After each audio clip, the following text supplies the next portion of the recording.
Épître de Paul aux Romains, chapitre 12. Je vous implore donc, frères, par les miséricordes de Dieu,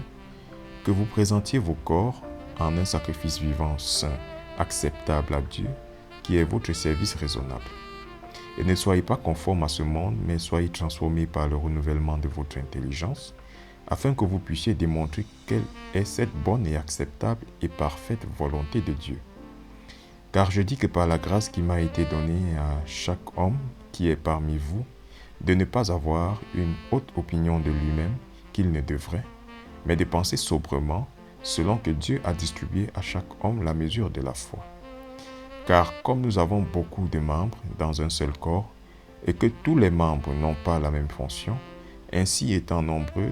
sommes un seul corps en Christ, et chacun des membres le sont l'un de l'autre. Ayant donc des dons différents selon la grâce qui nous est donnée, soit la prophétie, prophétisons, selon la proportion de la foi, ou le ministère, employons-nous à notre ministère, soit celui qui enseigne à enseigner, ou celui qui exhorte à l'exhortation, celui qui donne, qu'il le fasse avec simplicité, celui qui dirige avec assiduité, celui qui montre miséricorde avec une bonne humeur. Que l'amour soit sans dissimulation, ayez en horreur ce qui est mal, attachez-vous à ce qui est bon, ayez une bienveillante affection l'un envers l'autre d'un amour fraternel, dans l'honneur, vous préférant l'un l'autre,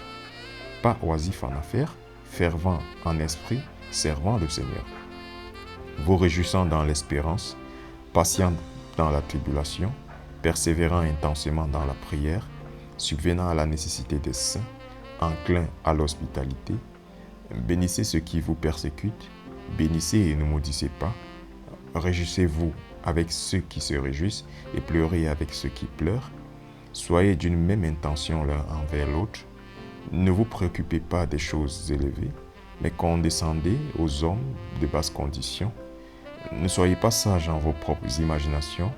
ne rendez à aucun homme le mal pour le mal, procurez-vous de choses honnêtes à la vue de tous les hommes.